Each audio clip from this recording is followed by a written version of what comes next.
live. All right. I think we're live for real now. So everybody who's watching this and who is waiting for the stream an hour ago, apologies, I totally forgot to click the go live button. The good news is that we spent most of the past hour trying to deal with some stupid issue that we still haven't figured out, and it has nothing to do with what we were trying to do. So yeah, let's start for real now. So we have what's changed since last time? What did we change? I moved all of the functions into a proper functions file. We've upgraded PHP unit so that we can use the parser assertions. We've got an acceptance test now that will run across all of Behat Gherkin's existing acceptance tests. Obviously, that isn't anywhere near passing at the moment. And what we did in the first 90 minutes, what we achieved, was we wrote this test for the feature function, which didn't exist last time. It says if it gets feature : that's a valid feature, and it will output a Gherkin node with an empty title, empty description, empty everything, capturing the keyword. And we made that pass using the stuff we did last time. So this is the feature function. It uses the keyword that we wrote last time, which takes a keyword optionally followed by a colon. And remind me what token does. It skips everything to the right. Yeah, it strips all the white space that follows the parser we have. So it's a way to sort of consistently consume all white space following something we're interested in. Yeah, and that white space capture is the text line. No. That's going to be the next thing, to have the text that follows the feature keyword. So the title, really. So it captures the keyword, we then map it to a feature node, and it captures the text feature, which we then, for internationalization reasons, we then give to the feature node. Yeah. So that passes. And in fact, just one detail. We don't even need to capture in our map function. We don't actually need to capture the feature string, because we already know it's a feature, and because we're going to have to deal with aliases as well anyway. But yeah, that doesn't really matter right now.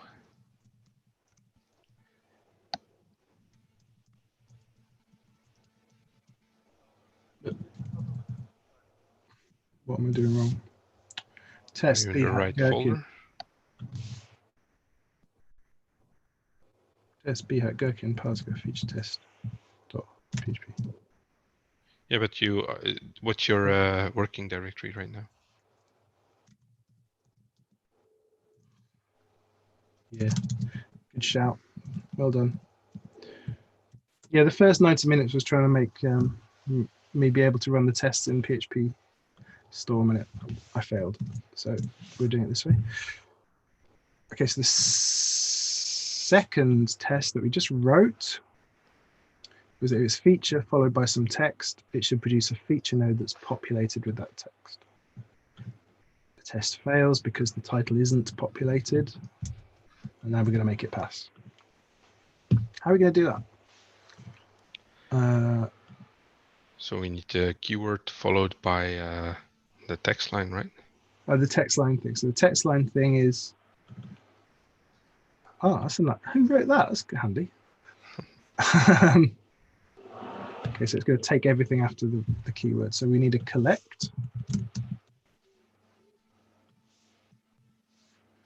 I have more than one thing here, and then that's going to become output.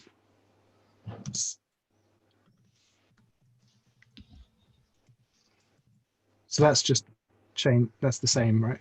Yeah. This collect is going to return an array. And then the second thing is going to be the text. Just text line. Doesn't take anything. Yes. And then that will be outputs 1. Should be title, not description. You put it in the wrong right. argument.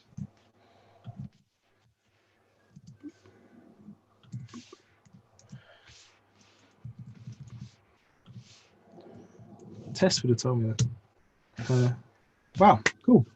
That just worked. Committed. Yeah, yeah. So the work we did first, with the first session we had, which we didn't stream, we kind of understood these. It took us ages to parse a feature, and we deleted all that code. In the second session, we had this understanding that there's a thing called a text line. Yeah. So you spent And a all that keyword time, and a token. and a keyword. So basically, our building blocks are now being put to use. Yeah, and then we're plugging it together, and it just works. Just works. Yeah. Nice. So what's changed? I added a test. I added a function. And I took something out of the old test. That makes a good.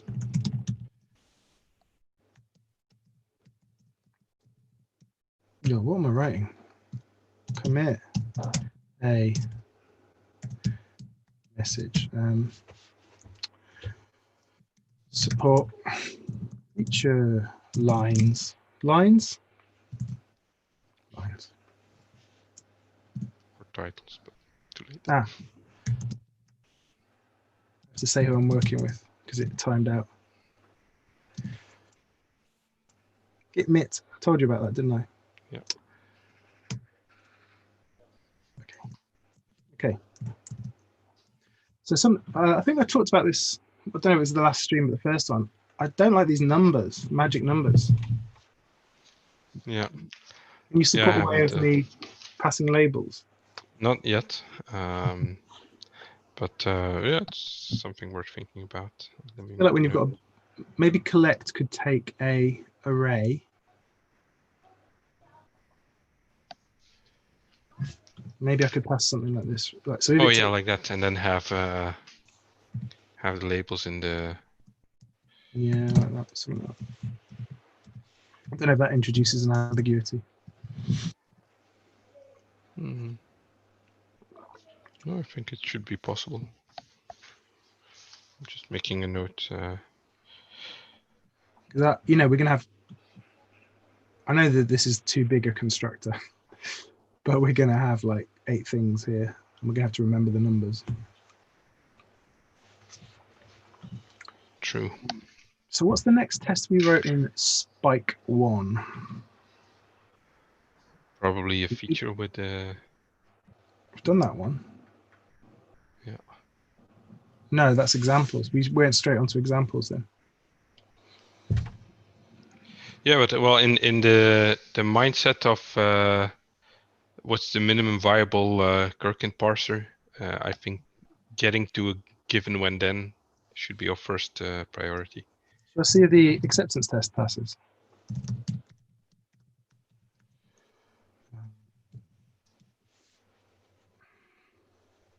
So there's an acceptance test, which is that this feature parses into this structure. And it'll be the first one that was run. Failed. Huh? Oh no, that's my bad. The test uses use the Gherkin function instead of the feature function. So what we should do actually is now change the Gherkin function to in here parse a feature, which of course is not complete, but it's a start. And if I remembered the filter syntax, we could run just that one case because I couldn't get it working in PHP still.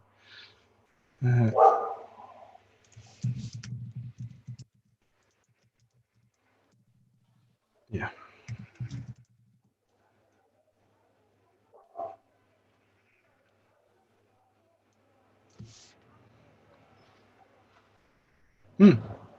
So it's different.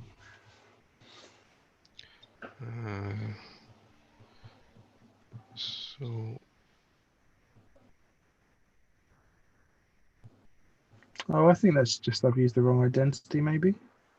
Oh no, this has file populated. Right. So we'll have to hard code that for now in our tests. Or we could write a test that ignores this. That would actually be the more right way to do it, I guess, right? If for test, instead of comparing the entire object, just compares if the properties we care about are correct. But well, yeah, I guess we couldn't do that with the, yeah, that wouldn't work with the integration tests. See how the old test suite does it.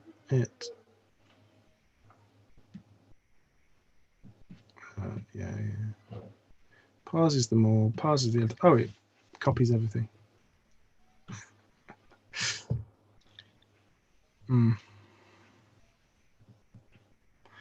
So it's still expecting a not. But wait, let's do this.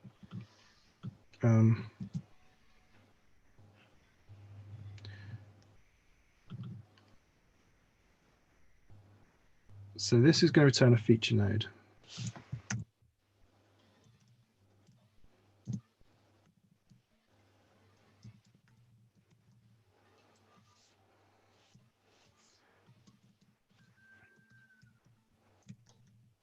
Not sure what you're doing actually. I'll show you. Just bear with me. I should talk about it, shouldn't I? Because we're streaming. I'm just copying into a new feature node with a null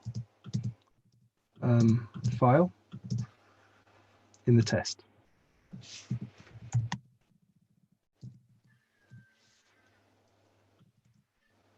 So when it parses, right in our own tests, yeah, okay. Actually, maybe that's the wrong place. Yeah, I've done that in the wrong place, but that's fine. So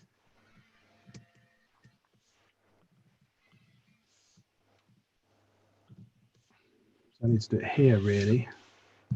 So that is a feature nodes. Okay.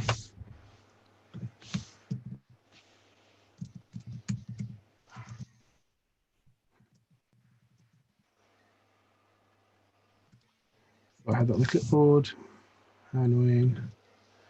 I need to learn how to use multiple clipboards. I bet you know how to do that, Matthew. I knew it. I think it's a Command Shift V or something. See, I knew you'd know.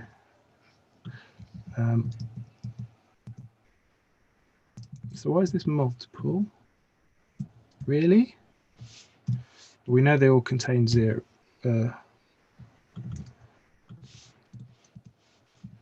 It's impossible to follow what you're doing. Is it? Yeah, but, well, because of the lag and because you have all kinds of things in your head. Okay, I'll try and talk about it. So what we're doing is in the test, when we load the YAML, it seems to load a list of features, but I know they all contain 1. So we're getting the feature from the YAML. Yeah. And then we're just sort of shallow copying it into a new feature node for the purpose of the test and nulling out that 1 property.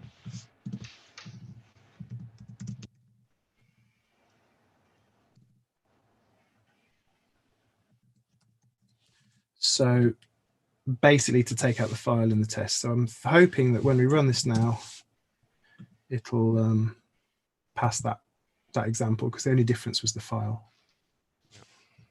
We'll find out.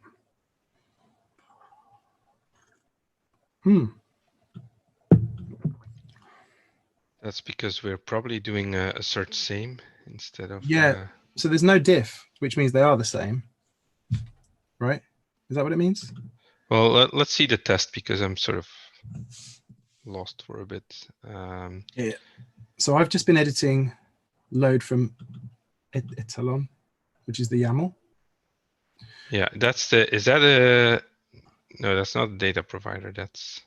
This is the data provider. It finds all the YAML files. And then the actual test is that above it? Loads from the YAML.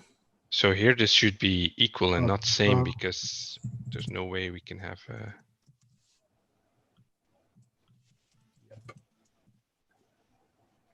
equals with an S, I think. Autocomplete agrees with you. I've been using this software for 20 years now. Nearly. Ah, so ours passed and the next one failed. Okay, it's progress. So I'll kind of accept it. Commit it.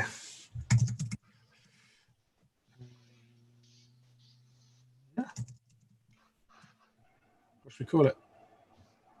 What did I call the last thing? Support feature lines. Shall I just amend that? That's all right. I can tack it onto that. We just didn't. Oh, that's interesting. Git mit breaks.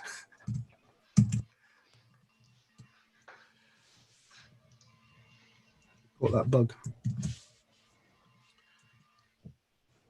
What's next? Example? Yeah. So I'll add to our. Let's add to our feature what we're going to sort of aim for in the next chunk. Does that sound okay? Yeah. No.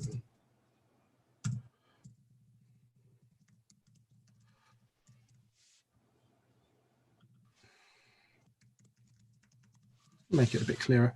And that will parse like.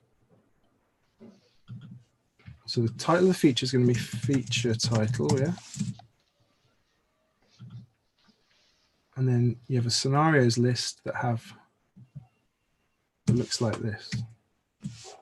So our feature's going to have a title, and then we're going to have scenarios.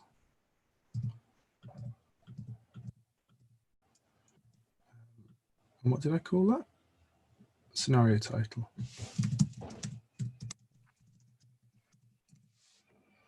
And the line number, that's going to screw us over.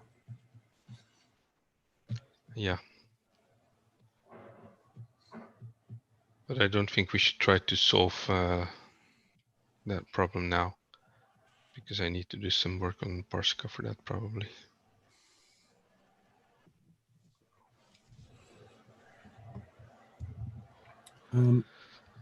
So it doesn't find the title yet. That makes sense.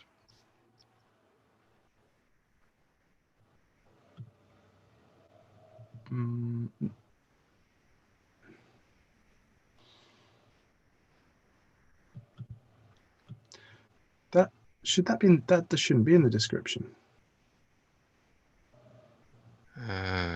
It's putting it in the description. Where is that even coming from? I need to see the code to understand this. Let me just check I've got expected and actual the right way around.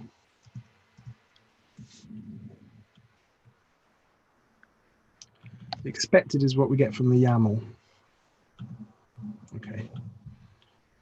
So this is saying that the actual result is populating the description.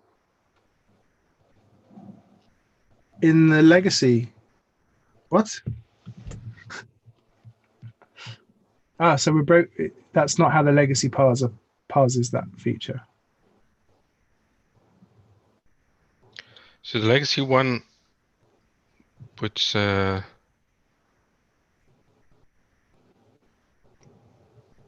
maybe it's because I'm using. Okay, I don't know how the internationalization works. Example, maybe here should be scenario. Let's just try that. right. Okay, I get it now. I thought it was a description for the feature as opposed to new keyword.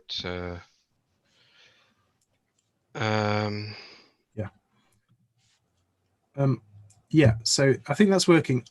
The reason it failed is that example is implemented as a synonym for scenario through translation. It's an English language synonym. So if I fix this title that it's complaining about, the difference will be the line number.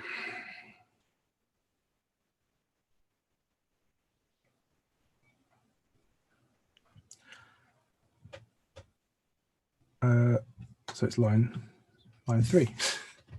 This is all the old parsers complaining. So this is me getting the YAML wrong.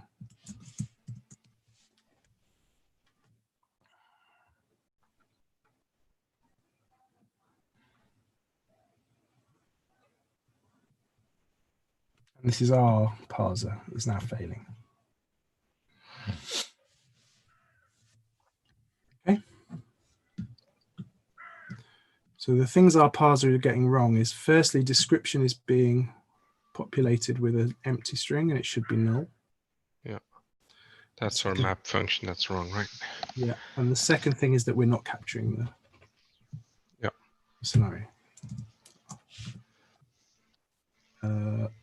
So we fix that, right? Somebody's saying down with YAML in the chat, and she's absolutely right. Who is it? Who is it? Katrina Reef. Well, for context, this code was written when YAML was cool. That never happened. Alternative dimension or something. Problem is, people think that say down with YAML, and they may use TOML, which has all the same problems. I've never used it, but if you ever use something written in Go, they make you use TOML. Okay. What were the things we were fixing? Description is a null here, right? Yeah. And so now we need to actually get the example. I need a faster laptop, I'm sorry. Yeah, so the difference is it's not capturing example. So do we write an example test? Yeah. Is that a unit worth? Yeah, why not? Especially because it's going to grow anyway. So. Yeah. And the thing I'm interested in is how interested we are in decoupling. Like, because everything is part of the feature node. Yeah. Is the feature test going to grow and grow and grow and encompass everything? Or are we going to do some kind of... I'm interested in how we split that. Yeah. Because I'm not used to composing objects. I'm going to stick to calling it an example even. Is it going to be confusing if I call it an example, or should I call it a scenario? I'm fine with either. This is really the language of Gherkin, right? So yeah, which is in transition. I see. I mean, if it's confusing, then it's because Gherkin is confusing, and or because the reader doesn't know Gherkin and doesn't understand why it would be called example test. I call it scenario because the thing in the AST is a scenario. Okay. But if you're people out there, if you're writing Gherkin, use the word example. It's more human. So Catherine is asking about TOML, which, if I recall correctly, was created by Tom Preston Warner, the GitHub guy, as an attempt to solve the issues with YAML. But I forgot which issues specifically he cared about, and I've never used it, so I don't know what new issues he created or persisted. It's just the same old stuff. Yeah. You just have to learn a different set of rules.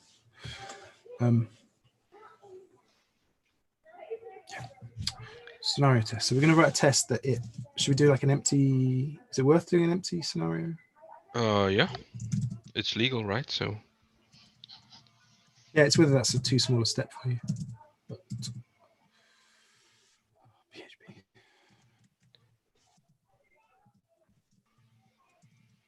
PHP spec has this layer where we actually we can fiddle with the tests as they're loaded. And I keep meaning to try. Fiddle with the tests as they're loaded. I don't understand. We had to rewrite the tests for some feature to work. I won't bore you with it, but everything gets loaded through a string manipulation layer before being evaled. Right. For the tests. And it does mean an extension could completely, change the syntax of the tests. You could say you don't need the function anymore, or you don't need the class. Yeah. Anything really. It's just string manipulation. But the thing that holds me back is the IDs would always complain about it. Yeah. I did an experiment where the test looked like this. Yeah, well, you could solve the IDE problem by writing a language server for your because you're basically writing a new language, right? Yeah, and at that point you're just writing a new language, so maybe it's not doesn't Yeah. make sense. It would be nice to load the test from Markdown or something like your documentation thing in Parsica. Yeah, it's called up to docs. It's really primitive, but it really just finds all the PHP fragments in a Markdown documentation and executes them as a way to test if the documentation is up to date with the code. But the nice thing you could do is turn that into like a literal programming thing, which actually, might not be a bad idea to do that. But well, the thing is that, so one of the reasons I started creating Parsica is because there's a lot of problems where I never considered using a parser to solve the problem, because parsing was something that, that's hard, and that's something that's smarter people than me do. But then I got really interested in how they work and started studying parser combinators. And so the reason I'm building Parsica is because I want people who build, who build anything and come across a problem and feel, well, this problem could be solved if we wrote a parser for it. Yeah. That instead of saying, no, that's hard, we can't do that, it's now a valid option to just write a parser in PHP and solve your problem. So if you want to write a DSL for a PHP spec where you could just write so the great thing about combinators is that they're infinitely composable. So if somebody were to write a PHP parser in Parsica, and you write your own DSL that for PHP spec, where you can write a test and then some code in there, you could just reuse that existing PHP parser and just plug it into your own parser. That's sort of but there's still a long way to get through, of course, because it's not because Parsica is not fast enough to do these things yet, like at scale. But that's that's a problem we're going to look at soon. Be interesting if it gets fast. Okay, Catherine so says, are you looking at the chat? Because, well, you should look at it afterwards. But Catherine is proposing some ideas. I'll open it up on my phone. I've written a test that fails. Yeah, so with all my talking, I didn't pay attention to what you were doing. So you have a parse an empty scenario. Okay, so that, yeah, so now we can write a scenario parser. How do I get the chat? Well, I'll trust you to read the chat. So Yeah. now we need to write this function. I imagine it's going to look a lot like feature. Yes. Scenario parser looks like. Well, let's do the baby steps then. So we're going to use the keyword parser. Takes scenario. Yes, it takes a colon. So there's a lot of edge cases that we tested in the keyword parser that we're presumably not going to test in the scenario with a feature, right? So trailing spaces, leading spaces. It's not worth. Yeah, all of that should work now, right? Without. And I'm saying it's not worth writing a test for. Yeah, exactly. Because we trust that it works, and if we figure out that it doesn't, then we need to go down a level back to the keyword and write more tests for keyword. And I think that's interesting. Level. It's something that a lot of teams that I'm trying to teach testing practice to really struggle with is that idea that a low-level test means you don't have to write the higher level test. It seems to be but they don't trust it. They don't trust themselves to know where the right. So they would add a test for scenario space or colon space or something, because they don't trust that the underlying keyword parser works. Is that what you're saying? Yeah, exactly. Well, they do, but they feel like they need to test it again. And I saw Matt Wynn explain it to someone, and he was saying in a training, and he was sort of saying, you're the technician, you know where to put the probes to validate that component, and if you've done that, you know that means that it's going to work in the bigger context. Yeah. But I think maybe it comes from the culture of testing being a separate function. Is like you have to treat it as a black box. Yeah. Where you don't know where it's.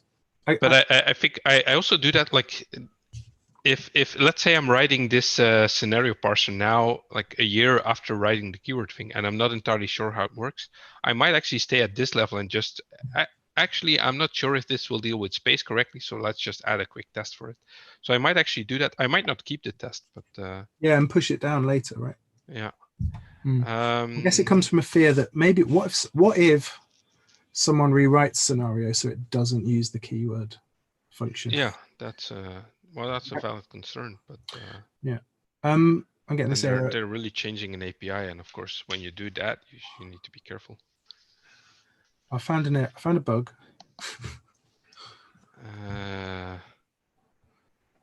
Is object is passing, and then get class is complaining it's not a function. It's not a class. Wait, how did we get here?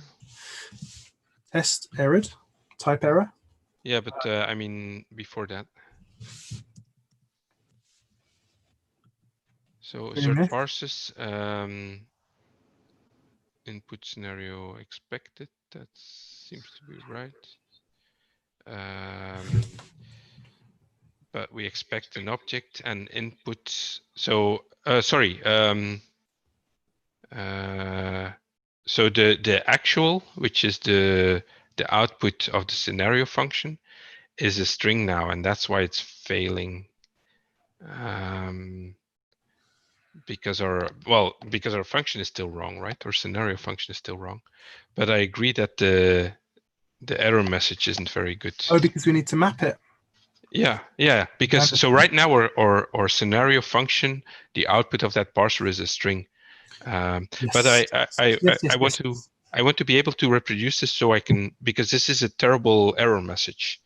Yeah, you need to catch that. So, but I'm interested in why it's failing actually, because you're doing is object on the expected. The expected is an object, and then the actual is a string right now. So, and this whole thing, I don't know if I need it. This is search strictly equals. I have like the reasoning of why this exists is in the tests for a search strictly equals. So I'm testing my testing code as well in Parsica, but I might need to get rid of this.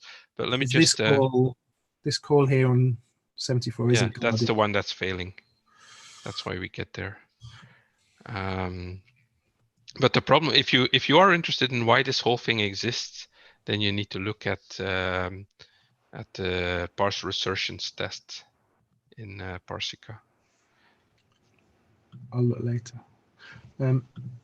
So we need to map that string to a new scenario node. Yeah, so you just need to catch it right and throw some nice types don't match error. So the title is going to be empty. The description is do I need to import that before it? It knows what the parameters are. Tell me what the parameters are. No tags, no steps. Scenario. That takes a function, doesn't it? Yes. So, and this is what I was saying earlier here, we don't actually need to use the keyword argument because we actually know that the keyword is scenario. And in fact, this would be more interesting if Gherkin was case insensitive, then we would want to match scenario in any variation of lowercase and uppercase and mixes of that. And then we would have a map function. We would actually ignore the argument and we would just write string literal scenario the way we want it spelled. And then we would have consistent spelling. But remember, I don't think it's we a do bus have issue. synonyms and translations to deal with later. Yeah, and then we will actually have to do it like that. But for now, it doesn't matter because we're just making the test pass. Yeah, I think it's good practice to have it in there. Yeah.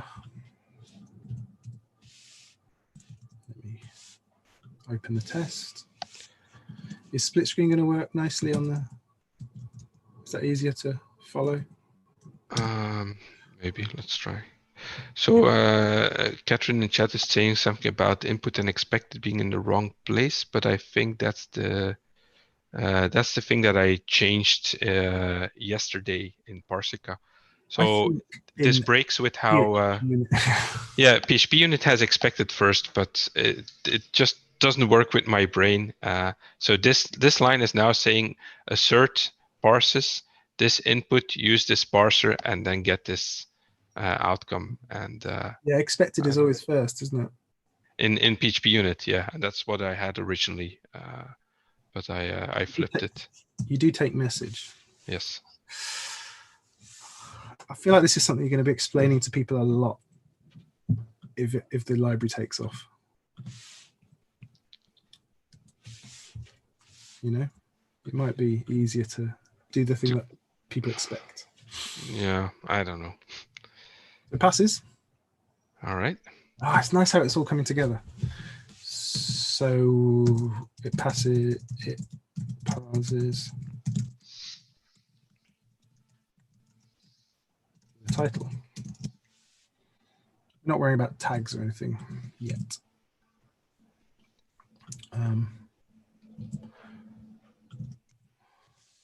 This coming together, by the way, we had the same sort of experience. I paired with two friends on a JSON parser, and it was just sort of making building blocks, and not really struggling, just sort of slow progress, doing things like escapes and in string literals, but at some point you sort of get your building blocks right, and then you just sort of our final JSON parser was really just putting it all together, and it just magically worked for everything that we threw at it. So that was nice. Yeah, there's always that balance, isn't there, between getting something that works and then refactoring.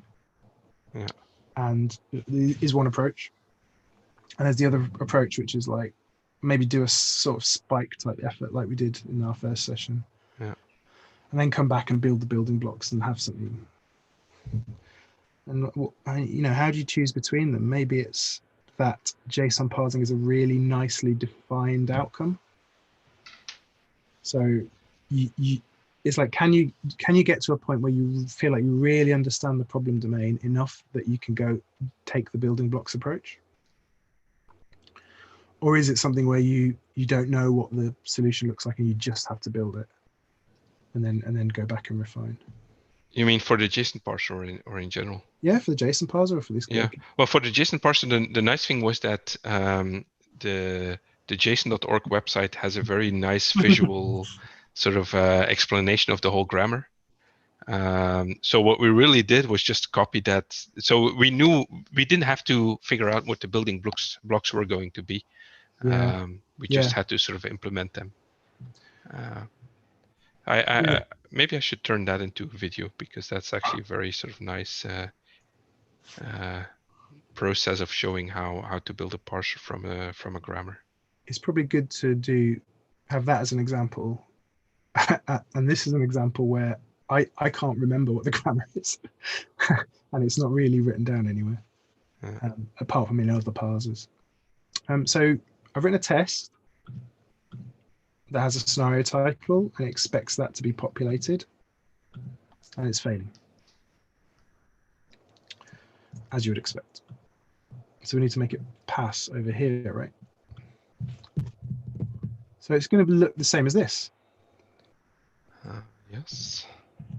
I'm going to resist my temptation to dry it. Yeah, because we don't know enough about it yet. We don't know how the feature, and there's also not much to dry anyway, because we already dried keyword as a concept and token and text line. Well, I feel like this keyword followed by some stuff is a concept, but I'm happy to wait. Yeah, Because because I think it's not keyword followed by text line. It only looks like that, but it's keyword followed by text line followed by a bunch of steps, which is a whole different concept than feature followed by scenarios. And we don't actually know that yet. So I would not yeah, touch it. we don't know yet. But I feel like steps have that, like given followed by some stuff. So we might later decide. Yeah, maybe. I don't mind the duplication for now. So that looks. But even then, there's going to be so little to try that it's going to create more confusion than solve problems, I think. Oh, hang on, what am I doing? This works. Boop. Oh.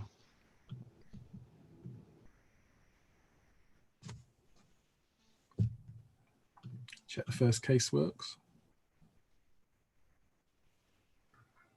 4 assertions. Why does it think there's 4 assertions?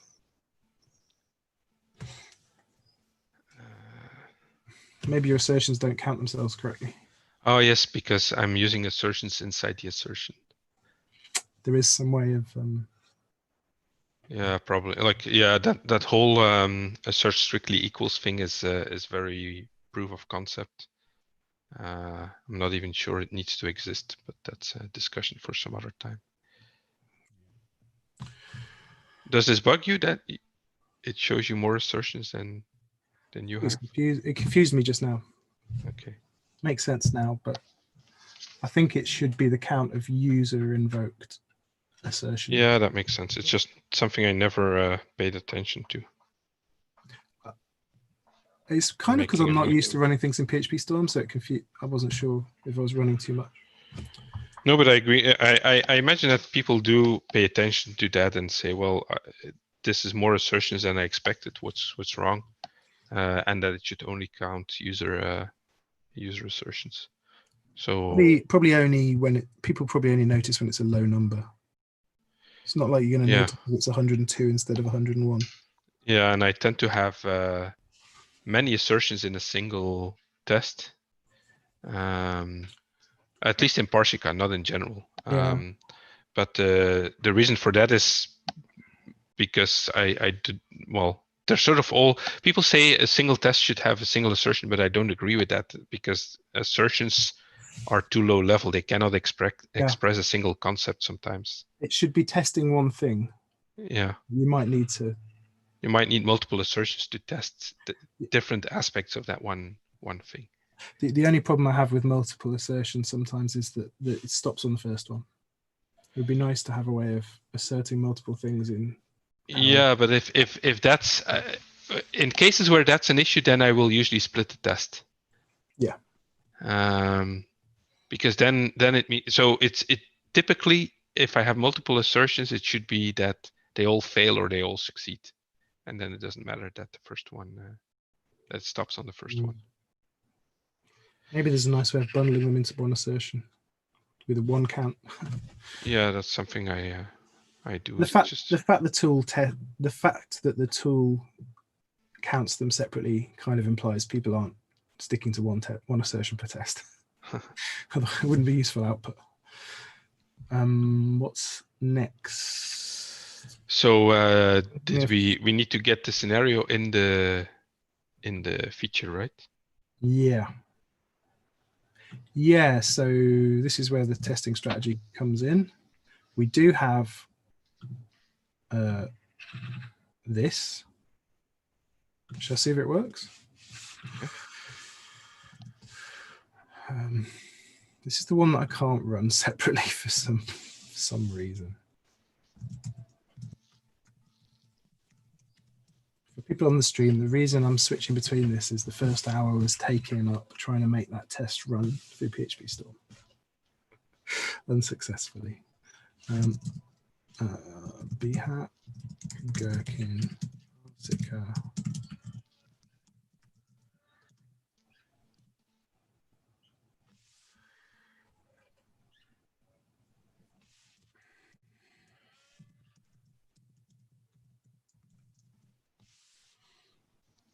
Yeah, so our feature fails because so we've got this end-to-end test. Yeah.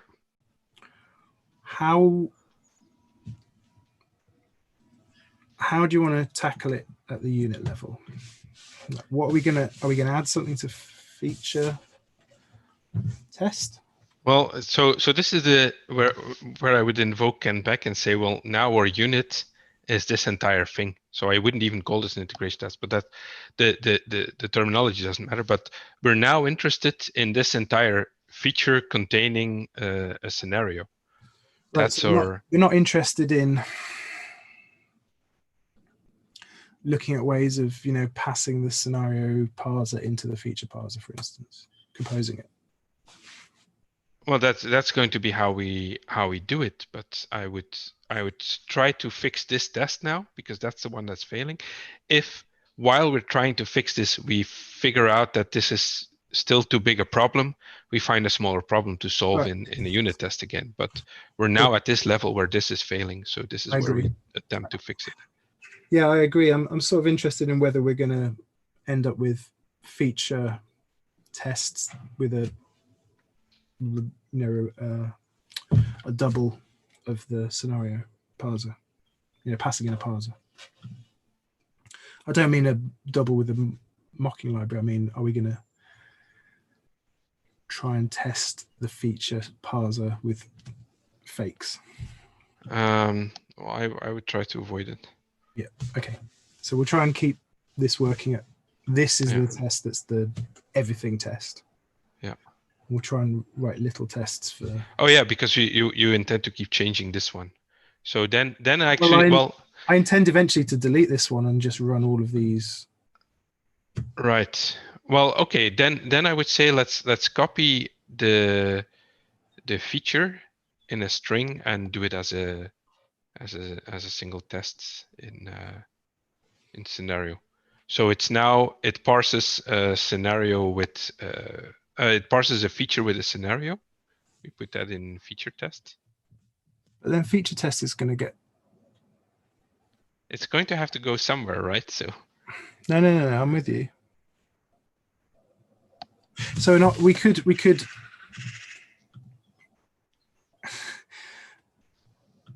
not add to this. Yeah, and then we need to give this a name and copy it. Yeah. Header's fine. It's the same. We do have some like this guy. Yeah. Empty. I just added our 001 because yeah, it would go find it. I mean, there is that guy. Yeah. So well, then how about this? You rename empty feature to 001 empty feature. Should I delete this guy? No, just I don't know. We don't need this anymore, do we? I'm not sure, but yeah, go ahead. All right, let's do. I'll do what you said.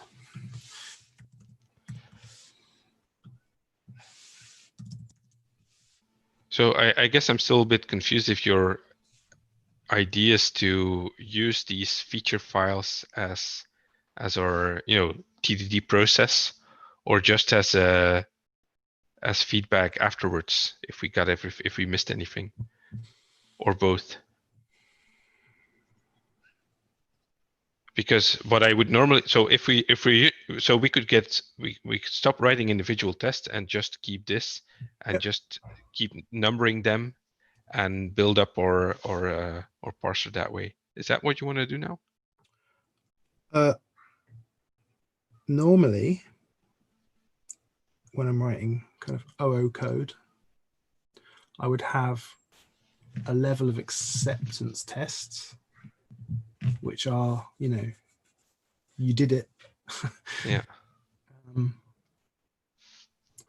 And I would have unit level tests. What I'm not clear on, I guess, is, and I would use a lot of Mocky for the unit level tests.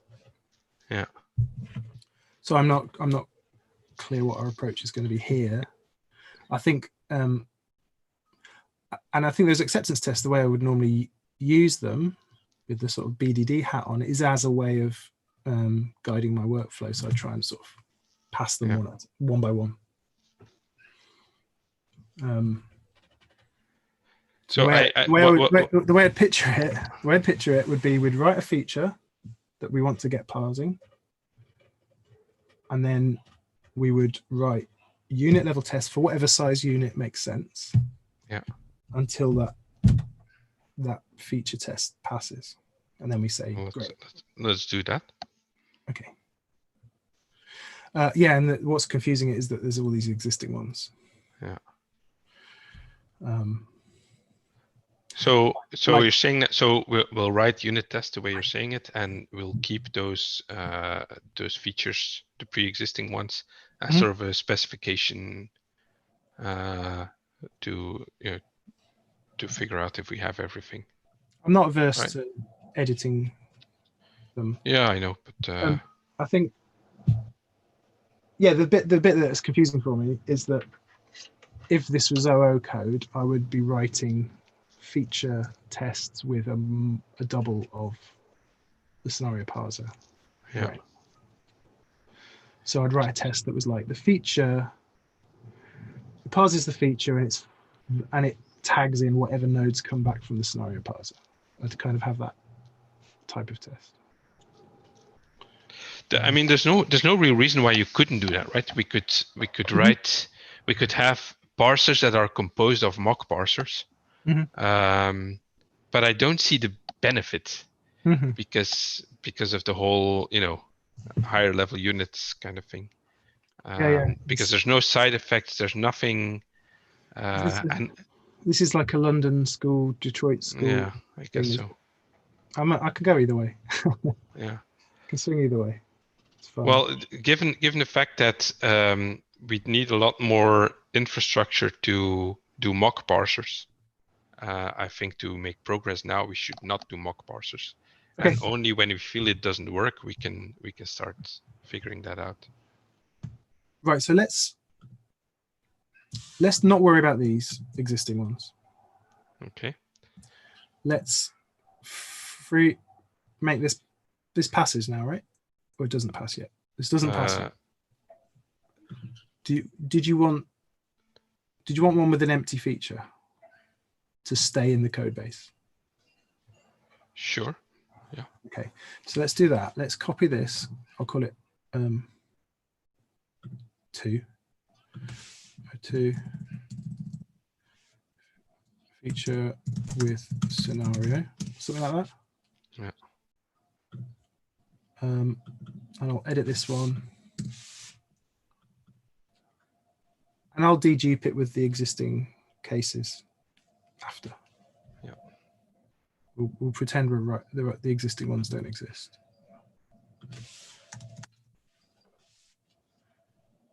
Yeah. And then I need to do the same here.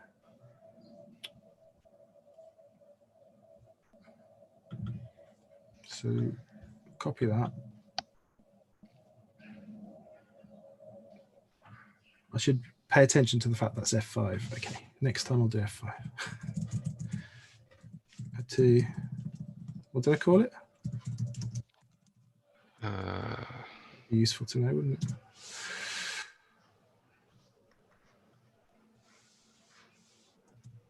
Wow.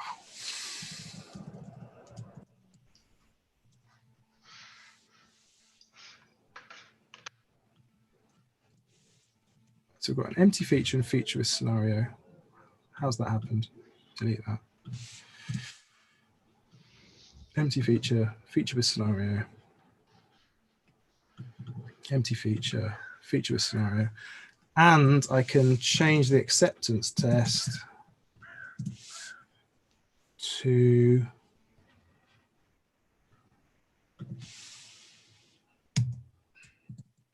do you know about globs? How do they work? Will that find the ones that start with 0? It's been a while, probably, yeah. So now if I run it, it'll only pick up our new ones, hopefully. So I can do it without stop on failure. Yeah, there's only one fail.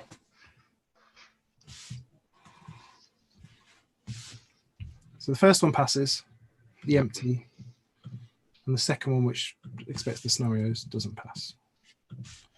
Thank you for bearing with me.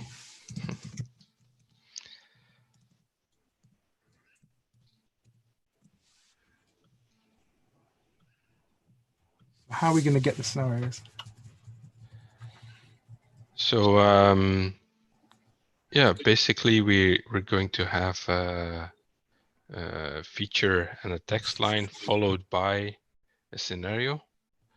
So do we need that concept of empty lines? Well, or empty lines followed by? Or let's think. So our text line thing only consumed white space that is not empty lines, so we can't use that. Or the token thing, but we could have another one. Yeah. So, wrong guy. But I would. The feature's going to consume all the way to here. Yes. But is it legal if there's no empty line? Yeah. That's legal Gherkin.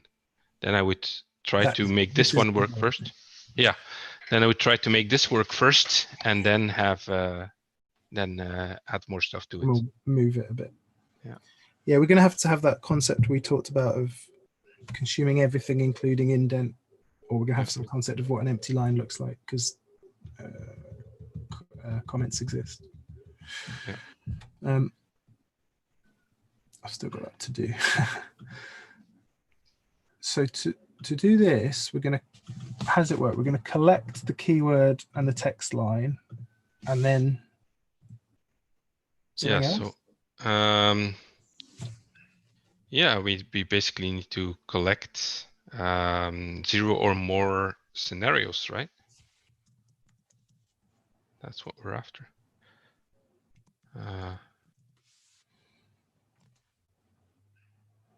Yeah.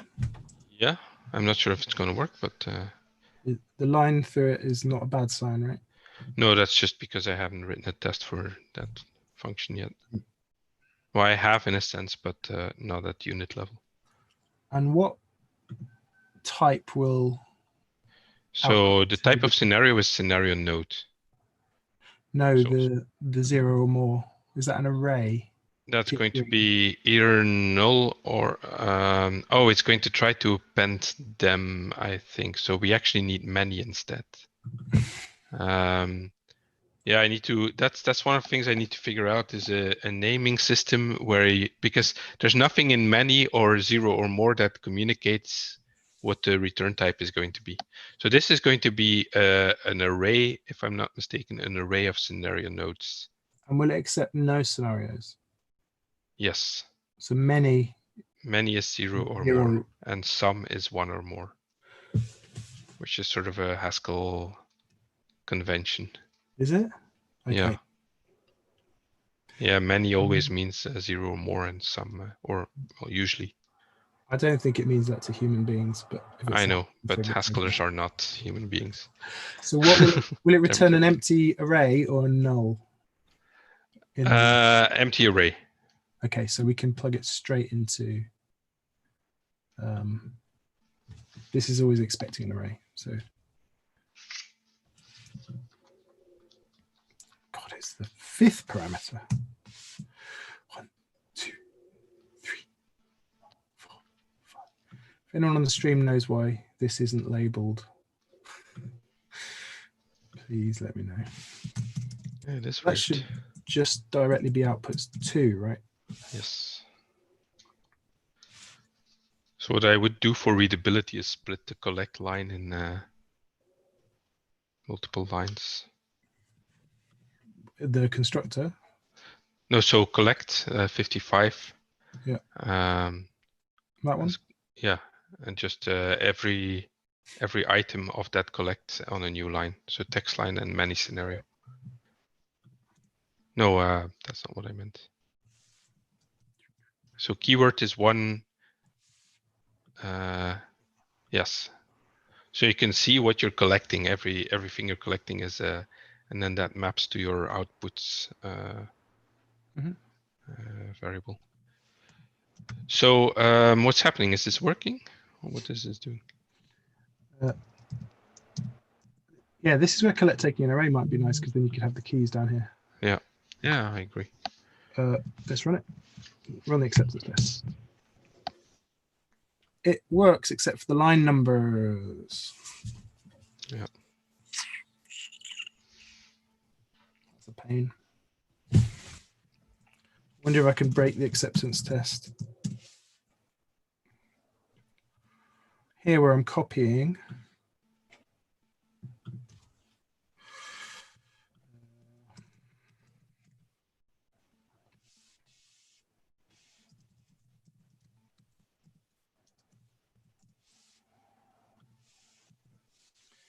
So here I could write a function that sets the line numbers to 1.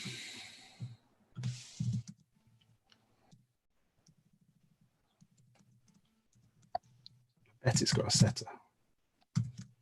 No.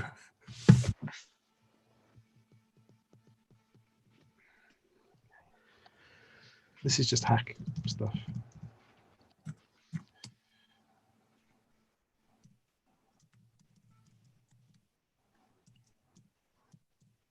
What's next?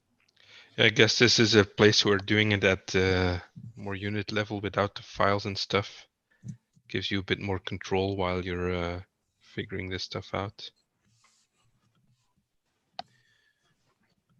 Because we could just write our expected outcome as opposed to having the whole YAML thing. I just looked at it. What's this line and file? Keyword and line. Yeah, I agree.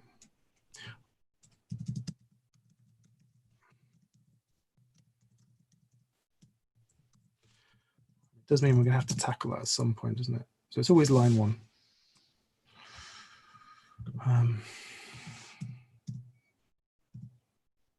No, hang on.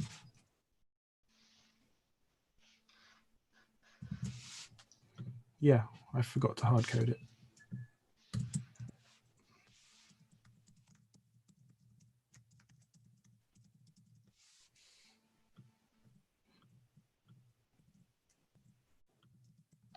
And this is just accidentally working because our features all start on line 1.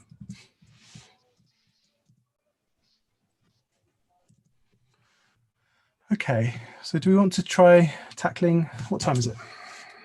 Yeah, I'll need to stop soon, but we can do one more thing. What do you want to do, the tab? Either the tab or the line break. Which one do you think will fit into the time available? Let's do the tab. We'll probably solve the line break as well if we. Well, it depends on how strictly we do it, because we could write optional tab, but that's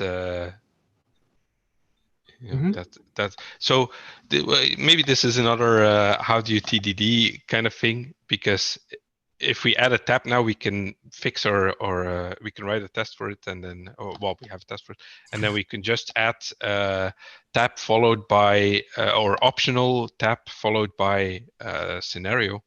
Yeah. And then we can also have spaces, so then we need optional spaces, etc. So, but at this level, I'd say we are just interested in consuming all the white space before. Yeah, so I'd be happy having. I'm more happy having an example of some white space here, yeah, and then having sort of more comprehensive tests at the scenario. It depends where we implement it. Yeah. But more comprehensive testing at the unit level anyway. So, but it's so. Did you run this test? Is this what is failing actually? Not capturing the scenario. Yeah. Okay. So one thing we could do actually, I think that will give us better error messages, is if we add in our Gherkin parser, in our function Gherkin, because what we're doing now is we're parsing, but the parser consumes as long as it finds stuff, and then whatever's left is it ignores it. What we actually want is to consume the whole file. And if we don't consume the whole file, something is wrong. So what you can add here is maybe a keep first. You'll need a or then ignore. You can write instead of followed by, because the way followed by works is that it forgets the first part, and gives you the output of the second. And that should be end of file, not end of line. Thank you. Yes. Does this exist even? I spelled it wrong. Okay. Yeah. So this will now if we fail run with the an test, unexpected tab. Is that what we're expecting? Unexpected tab at position. Yeah, something in any case, but there we go. Yeah, Unexpected space. What the hell's this space? Oh yeah, of course it's a space. Yeah, I'm happy with thinking about these features as almost like documentation as well, in that it's for a human. They go, oh, okay, white space there. And then the unit tests are more about different types of white space. Right. So these are more like an agreement of how it should operate. Yeah. So but now our error message tells us something more interesting about what went wrong. And so it's, of course, now we already know that we want to ignore that space. So let's add a skip space. So is that space part of the scenario parser? Is it the scenario parser's job, or is it the feature parser's job to carry on to here? Well, I think we need to think about this. Yeah. So what I think now is that because it doesn't matter for scenario if there's white space in front of it. So that's the level where we should add this optional white space. The new line is part of the end of the feature, right? So I wouldn't just parse everything. It's separate bits of white space. So I would go into scenario now and say that we can even just put it inside the collect. So we can write collect skip space, skip h space. So that means 0 or more spaces except new lines. And we'll have to, again, that's the annoying thing, we'll have to change our indexes in our map. I'm just thinking about the other keywords. This is true for all keywords. Yeah. In that case, yeah, we can move it into keywords. Feature can be indented as like in. Yeah. Well, actually, what we're doing now is refactoring, right? So strictly speaking, we should do this, make the test paths. Yes, correct. And then add a test for feature with indentation. Correct. Thank you. Good navigating. Yeah. Should we have written a unit test? I don't feel a problem here, so I'm going to say no. So if I indent this. I mean, these are unit. This is the whole, I think, sorry, yeah, part of the confusion that to me these are unit tests still, even though we're using the feature files. Let's talk about vocabulary. I agree, unit test doesn't imply size. Should we write a micro test for that? Well, how about this? So now we solved our problem. Now we discovered there's another problem that this also exists for features. So now we want to move this to keyword. And this is the point where I would write a micro test for keyword saying keyword accepts upfront space. I agree 100%. Good. We don't have any tests for keyword. We do have tests for keywords. We don't have tests for keywords. Well, this is Behat stuff. We didn't write a micro test for keywords. That's all right. We didn't need it, I guess. Yeah, I'm just surprised. So I hope this works this time.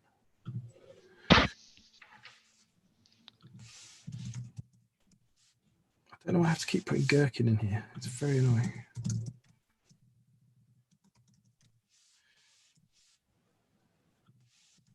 One day I'll learn how to use PHP Storm, and then I'll be a better pairing partner. It's probably because there's somewhere a file that doesn't have Gherkin and it's using it as the, I don't know, something like that. Yeah, the root thingy. Yeah. All right. It could be in Composer JSON. Do you want to write any other tests for? No, this is the only thing we're interested in now. prefixed. It allows. Right. Question for you about parsing. Is it okay to assume that when we're invoking the keyword parser that we're always starting at a valid point? What I mean is, like if we've got something like this. Yeah, so that is, I think I understand your question. So our keyword parser is really assuming, let's say I have a string that only has a keyword at the start, and we treat it as such, or it has white space and a keyword which we think is still a valid keyword. But if it says goo, it's not a keyword; it's something else, right? And we don't need to test keyword for that because we're testing for that at a higher level. If that makes sense. Yeah, but I could combine it into a parser that looks for goo and then finds a feature. Yeah, but that's not at the level of keyword. Then you have some other concept, which is a goo feature or something, right? Goo followed by keyword. Yeah, exactly. So there's no way of checking here, really, is there, that it's at the start of a. All parsers are at the start of a string, but there's no way of checking it was. That's the automatic assumption, right? If you were to try to write, so let's actually try to write what you're asking, right? So, and you will see that it doesn't make sense. So our parser $parser is a keyword. Yeah, it's like maybe we should. You have to know the context of the previous parser to tell if it's a new line. Yeah, but it's just not part of the unit we're building. So maybe we should actually write keyword test the way we would have done it if we had done it like this. So it would be just sort of a simple, straightforward keyword, and then the second one would be the white space. So if you add another test on top of this, that is, I don't know, it parses a keyword. Yeah.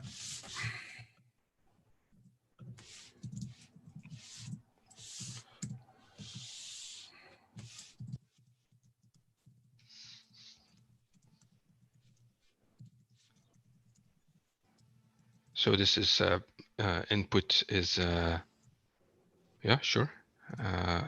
Parser is keyword foo. And expected is foo.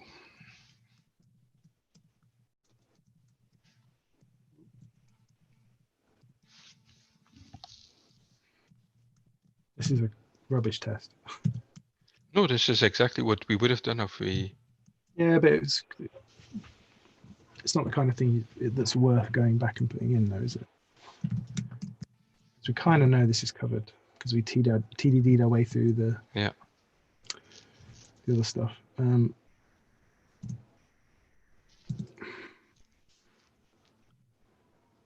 need to import keyword.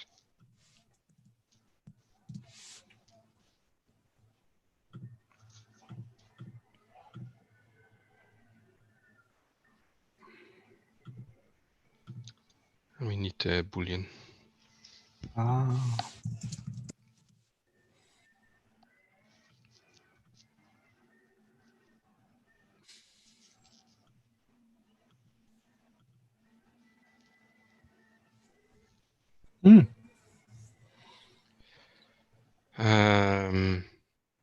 Yeah, because yes, so this is correct.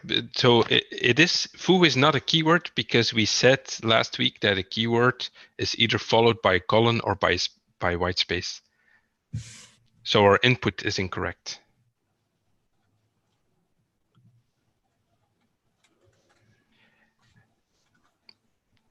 And now we can write another one. It parses keyword followed by colon.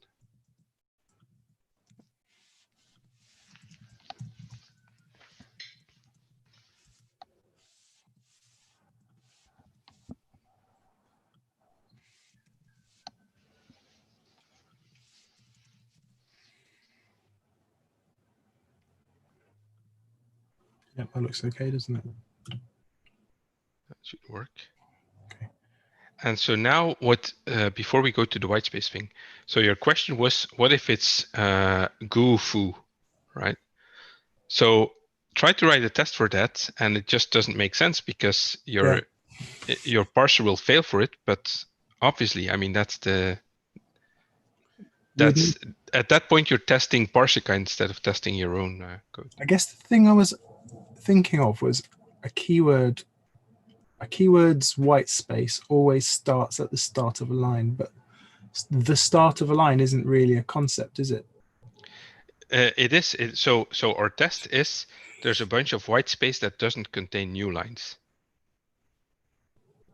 So if we want to, so actually let's write this test assuming tabs and spaces, right? And then we can write the other test, and it will make sense. Let's not go down that. I'm convinced. Okay. So yeah, let's I write. think what I'm thinking about is that the parser has to be invoked in the correct place, generally. Yes, and that's always going to be the responsibility of the higher level parser that composes it. But the strength of it is that you can very easily add some new syntax where there's something here. Yeah, if you wanted to invent a new type of feature or something, is that what you're saying? Yeah. Yeah. Some new syntax. Yeah. Yeah. Okay. So it allows prefix white space would have be kind of like this, wouldn't it? And the input can have some tabs and spaces in. Yeah.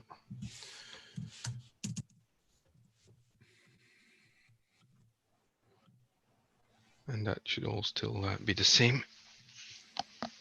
And that fails because we haven't done that yet. And then in keywords, we now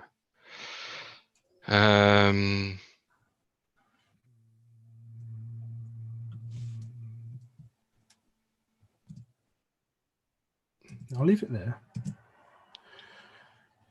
So in keyword, doing keep first, aren't we? So yeah, I'm going to add some combinators for basically keep n, where you have multiple things. Or we could solve this with between, but it's not really what between is for. Between is when you have something between brackets, for example, then you write between character bracket character. So you could write between white space and optional colon. Yeah, why not? Let's do that. Let's see what it looks like. So replace your keep firsts with between. Is there a concept here that's like the opposite of token? The opposite. Consume white space and then find the thing. Yeah, but that would be our next step, right? Because now you're already refactoring again. We're trying to make keyword test pass. Okay, so instead of keep first, I'm doing between. Yeah, but no, it doesn't feel right. It's not what between is for. So I would write skip space followed by, and then so inside token.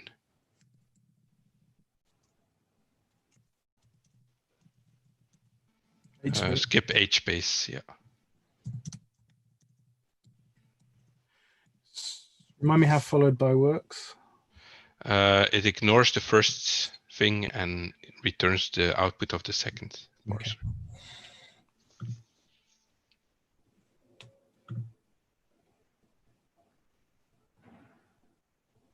Now the test passes. Does that mean we can now remove it? I'm refactoring now. Remove it from here? Yes, if that should still pass our test, so then that proves that we can.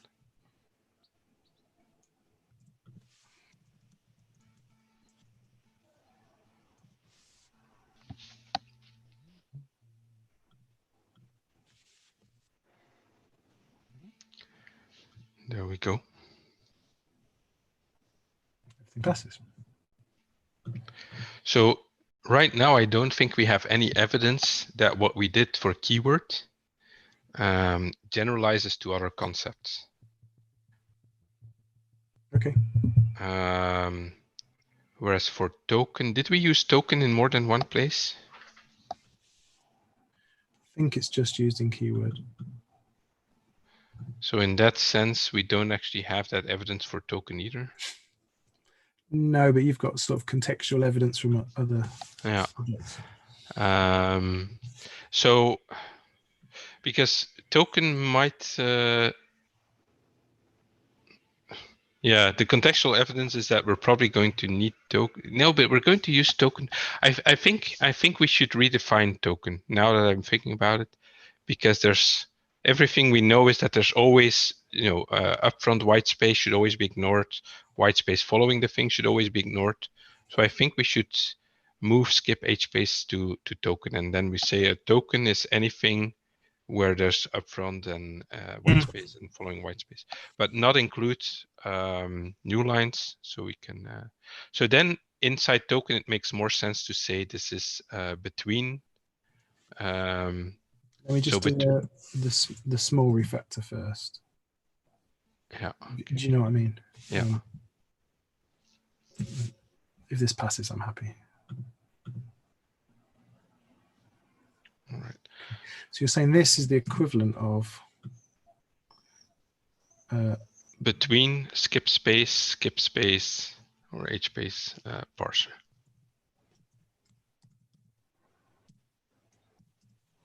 Yeah. Yeah. Okay, so that feels a lot more expressive. Yeah, the API now is that you put the things, the separators first, so it would be between really? skip space, and then parser. But I can't decide which one I think is more logical. The fact that you sort of reached for the other way. Yeah, I think that's nicer, right? Yeah. So should I change it back? Does it always take 3? Yes. Well, the thing is, of course, if I'm adding something like a keep n, then between is really just an alias for keep 2. So keep n is you pass the position of the thing you want to keep. Mm-hmm. So, well, the way it's written here now, it would be. I see. So the arguments. Yeah, the arguments being in the order that they are in the thing you're parsing makes sense to me as a general thing. Yeah. But the other reasoning is that here, if you were to write between, opening bracket, closing bracket, parser, you're saying between this stuff, and now here's the thing I'm interested in. Yeah. So it's more of a, but I agree that the other way, so. Well, wouldn't you put the thing you're interested in first? Because it's not between parser, it's between brackets. Yeah, I think having it in the middle makes sense visually. Yeah. If you were sort of analogizing it to a sentence, it would be a bit weird to have between an open bracket. There's this thing I want, and you say between the brackets, there's this thing I want. Yeah. But if you're looking at it on a page, you kind of go, oh yeah. Yeah. That's sort of the. I don't know what the solution is.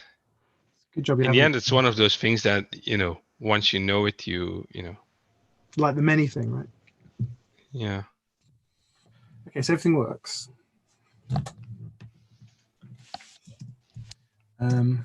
What would be next? Is it end time or?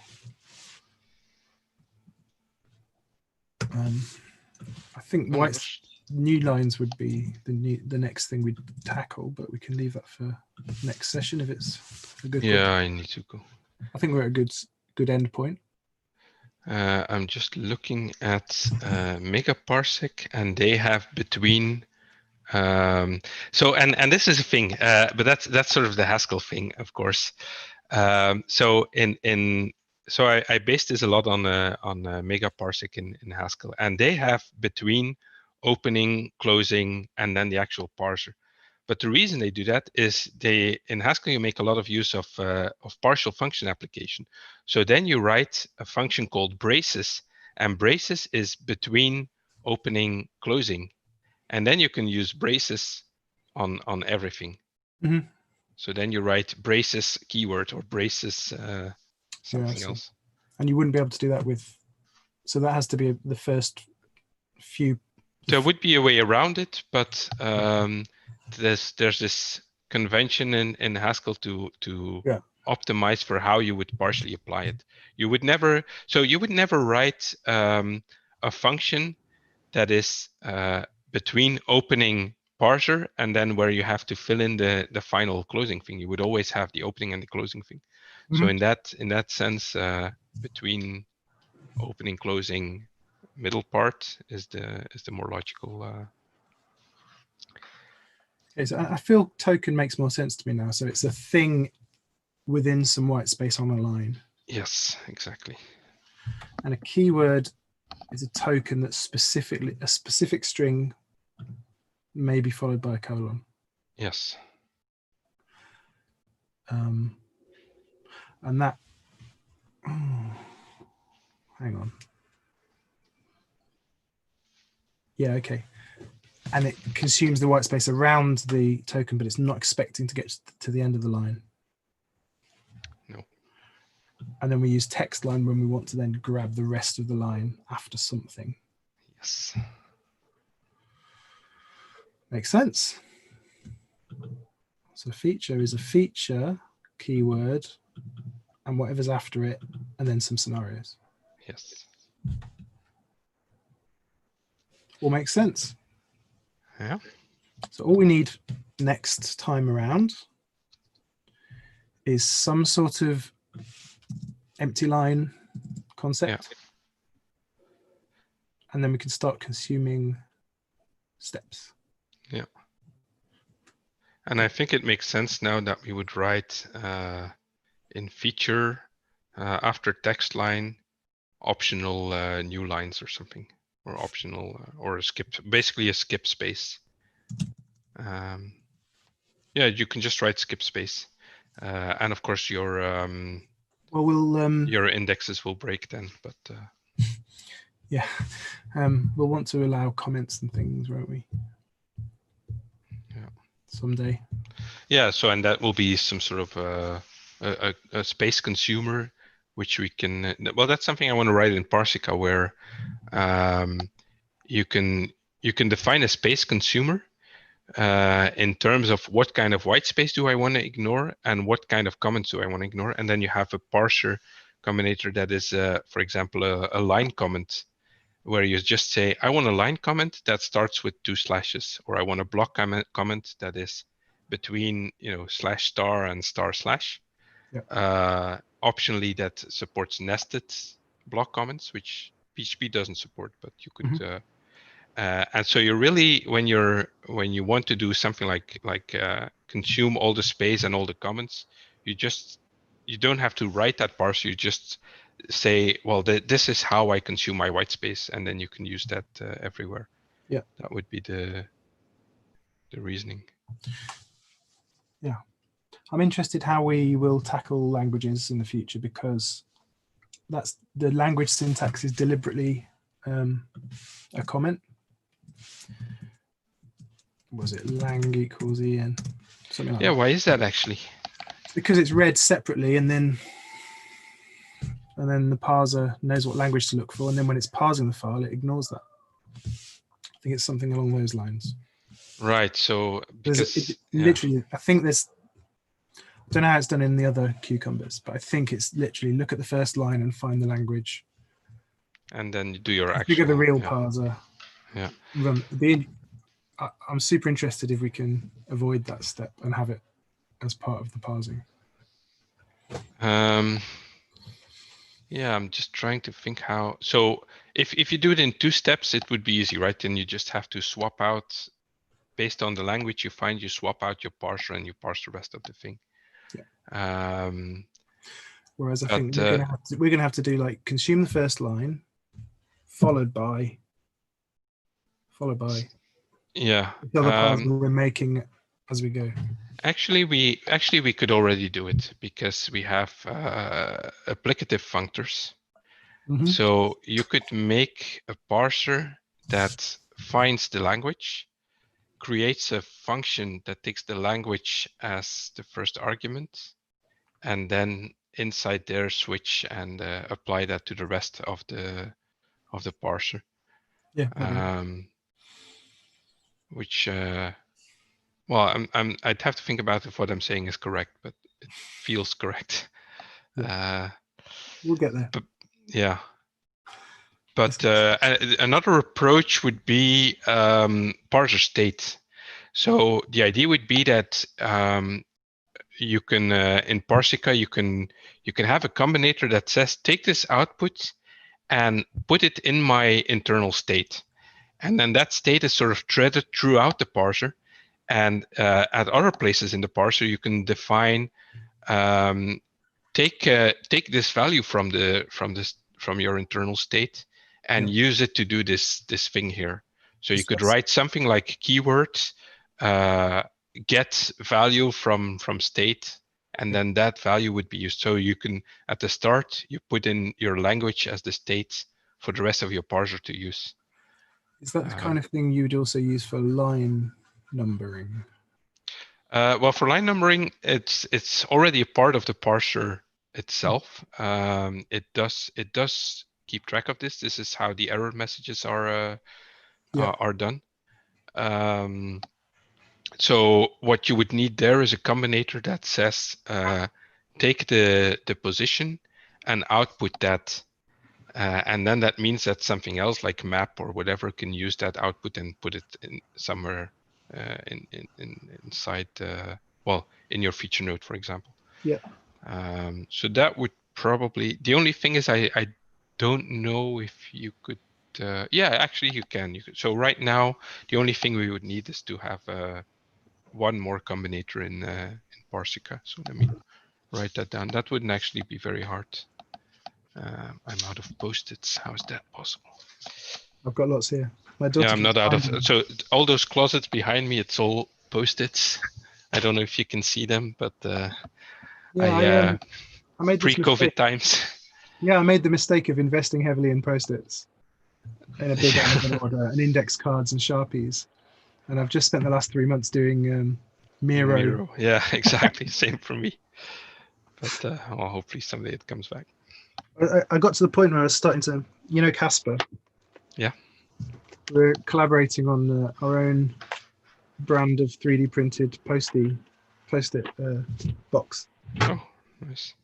That's a prototype. Made out of recycled bottles. Oh, excellent. I need that.